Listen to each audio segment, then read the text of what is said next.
I really want to talk to you for a few minutes about where we are. And this is not a speech that I would have given a year ago or a year and a half ago.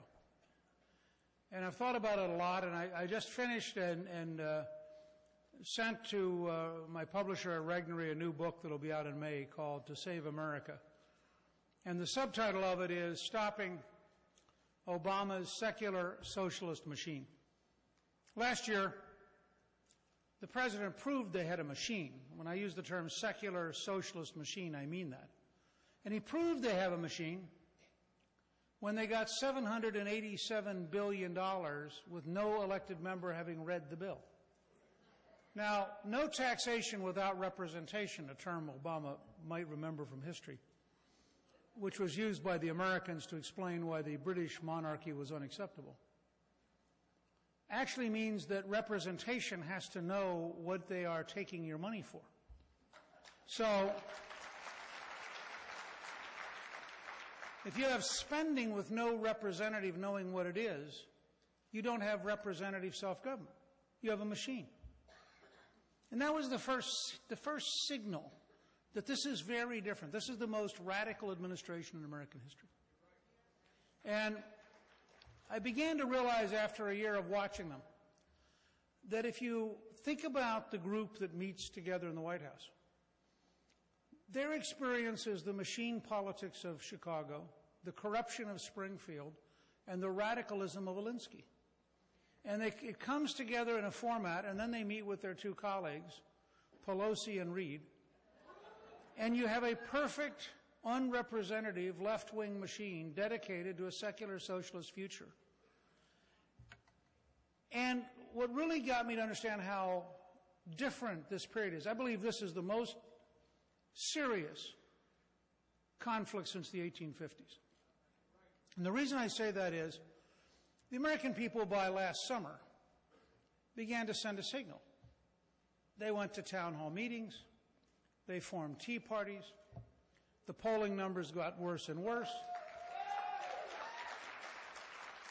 And the answer of the Democrats was to cancel town hall meetings, lie about the tea parties, and tell all their members to ignore the polls. Then they lost Virginia and New Jersey.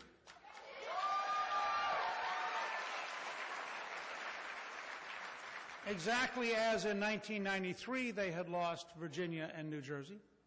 And I thought, gosh, that would be a signal maybe they should slow down and think about this. And they accelerated. And they wrote this grotesque pair of bills in the House and Senate that were utterly incomprehensible, the largest increase in government in our lifetime, absolutely unenforceable, and represented a kind of ludicrous big government, big bureaucracy, high tax, micromanagement, Washington-centered health system, utterly incapable of working. I mean, no rational person could believe that the current federal government could implement this. The federal government is such a totally bad, incompetent manager of the health system that in Medicare and Medicaid annually they pay between $70 and $120 billion a year to crooks. Now, we're not talking about marginal mistakes. We're talking about 5 pizza parlors in Miami that are certified as HIV/AIDS transfusion centers. We're talking about a dentist in New York who files 983 procedures a day. We're talking about, as the New York Post reported last week, people who stand at the subway station recruiting Medicaid people, put them in a van, send them to a dentist who cleans their teeth and charges the government for 4 or 5 procedures under Medicaid. I mean, the kind of stuff that you can't make this stuff up. The Russian mafia dominates durable medical equipment in Los Angeles. I mean, you can't make the federal government is so totally incompetent. They tell you they have a very low cost of administration because they just write checks no matter how stupid. Now, I mean, you can have a very inexpensive administration if you're determined to know nothing. And that's the group they want to expand to handle all of American health care. So you'd have thought at some point they'd have said, this is not going to work. So then we got to the final crisis. The polling numbers got worse. Historians will someday write that the longer Obama talked, the less the American people believed. And I'm not saying that to be negative about him. I'm saying it to describe the polling data that showed conclusively that the longer he talked about health, the weaker the bill got. Because the more he talked, the more people paid attention. The more they paid attention, the more they thought, this bill is really bad. Now, and this is the problem of trying to have a great orator sell a bad product, is you draw attention to it. And I would have said to you that the Massachusetts election was the decisive moment. And people all over the country spontaneously rallied.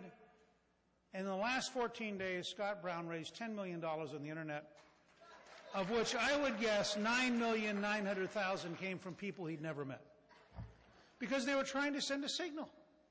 Now ask yourself, if the signal is Edward Kennedy's seat is captured by a Republican who's opposed to Obamacare, how could you get a better signal?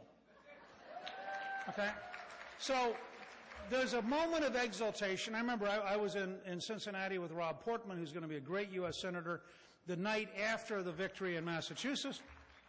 And we're all excited and we're all positive. We think to ourselves, if the Democratic Party members have now heard from the Tea Parties, from the town hall meetings, from the polls, from Virginia, from New Jersey, and now from Massachusetts, surely they will understand that there's a message here.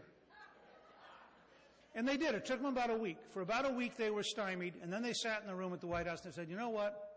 We're going to run over the entire country. And they decided to ram through the health bill, no matter what the American people felt. And by the way, as recently as early last week, by about 54 to 34, the country wants the bill repealed. And they don't get it. I urge you to join me in talking about a secular socialist machine. It's important to be clear who these people are. They don't want to talk about it honestly and openly. But on every front, they're increasing government. On every front, they're trying to micromanage our lives. On every front, they want to raise taxes, spend more, have politicians become more powerful, and citizens become less powerful. And we need to make clear to the American people that this is not a normal series of elections. This is not two groups that share the same ideas and we're struggling over power. This is a fundamental fight over the core definition of America, and it is going to require us to talk, I think, in a very different language than normal politics. I think it requires us to talk about the American culture, not American politics. Does the work ethic matter, or is redistribution the alternative? It's very central. Are we endowed by our Creator with certain unalienable rights, among which are life, liberty, and the pursuit of happiness? Or does government define who we are?